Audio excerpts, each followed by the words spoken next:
বন্ধুরা গানের কথা যা হয় হোক, গানের কথা ভুল হতে পারে কিন্তু সুর কিন্তু ঠিক রেখেছে আমাদের মাসি, তাই না? তো বন্ধুরা, me and my twin baby চ্যানেলের আরও একটি নতুন ব্লগে আপনাদের সবাইকে স্বাগত। তো বন্ধুরা, আশা করি আপনারা সবাই খুব ভালো আছেন।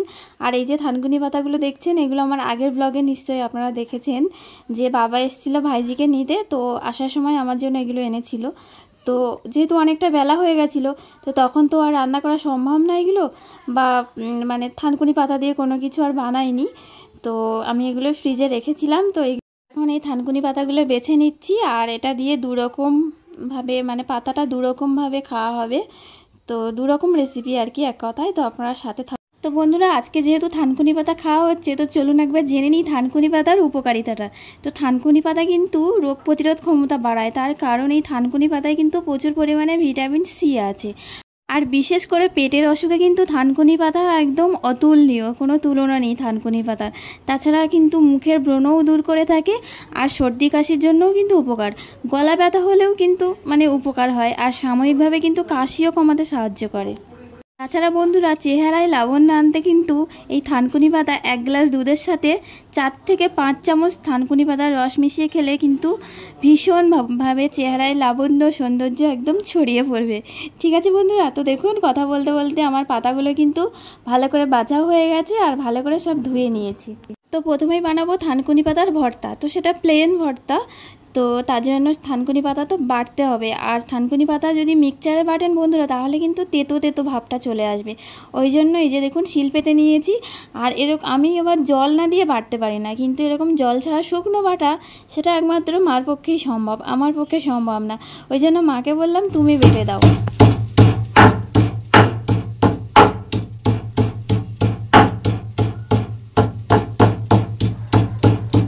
তো দেখুন বন্ধুরা, মা কিন্তু পাতাগুলো আগে থেঁতো করে নিয়েছে, নিয়ে তারপরে বাটছে। আর জল দিইনি, কিন্তু পাতার মধ্যে যে রস সেটা দিয়েই বাটছে।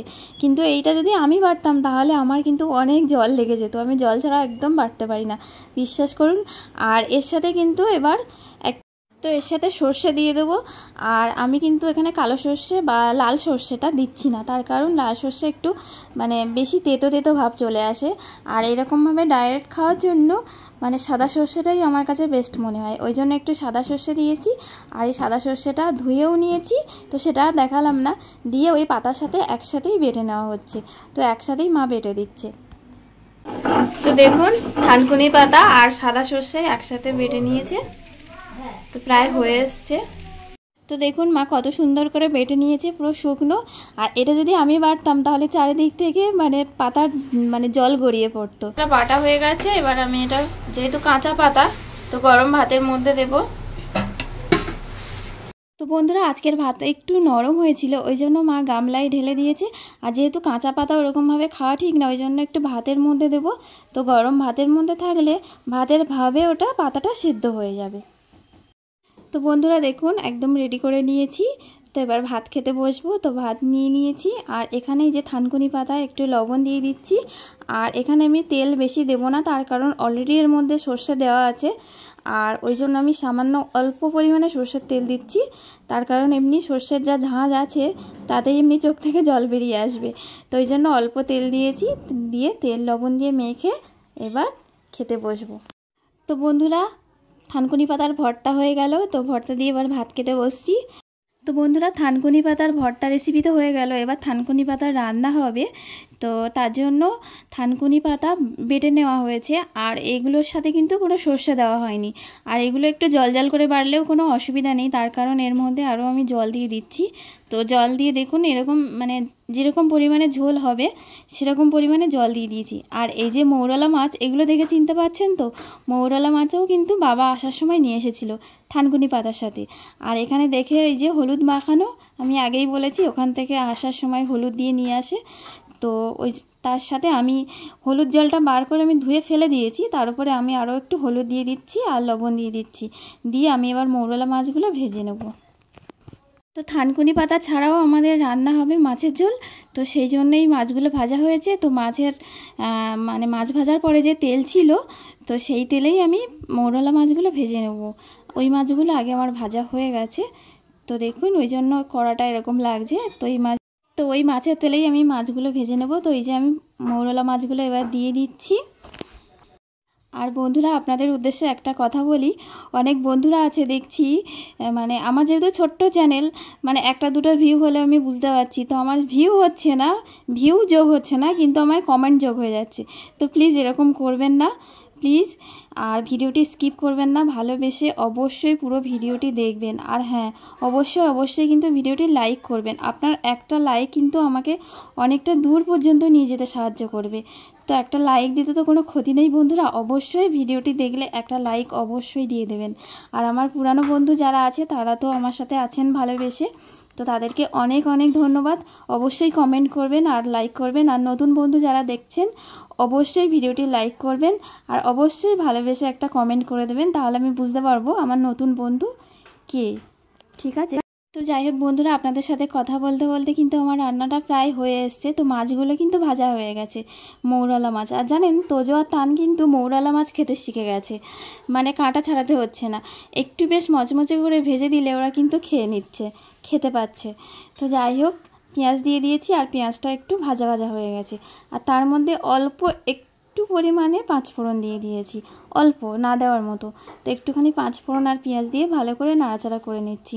আর এই রেসিপিটাই আমি সেইভাবে ঝাল তো দেয় না, তো ঝাল খায় না, সেহেতু আমি একটা গোটা শুকনো লঙ্কা দিয়েছি যাতে ভালো একটা সেন্ট বেরোয় তরকারি থেকে, সেই জন্য। তো লঙ্কাটা দেখুন ভাজা ভাজা হয়ে গেছে। আর কাঁচা লঙ্কা তো আরও সুন্দর সেন্ট হয়, ওই জন্য একটা কাঁচা লঙ্কাও দিয়ে দিয়েছি, কিন্তু গোটা দিয়ে দিয়েছি। আর এখানে দেখুন জল দিয়ে, তরকারি যেরকম ঝোল হবে সেরকম পরিমাণে আমি জল দিয়ে দিয়েছি। আর এটা আপনারা অনেকে মানে পাতাটা আবার ভেজেও করতে পারেন, তো আমি পাতাটা ভাজিনি, আমি জল দিয়ে দিয়েছি। দিয়ে এবার পেঁয়াজ, কাঁচা লঙ্কা, পাঁচফোড়ন সব ভাজা ভাজা হয়ে গেছে। এর উপরে আমি ওই থানকুনি পাতার যে যতটা ঝোল হবে তার পরিমাণে থানকুনি পাতাটা যে গুলে রেখেছি এটা আমি দিয়ে দিয়েছি এর উপরে। তো এবার ঢাকা দেব, তার কারণ পাতাটা ভালো করে ফুটিয়ে নেব।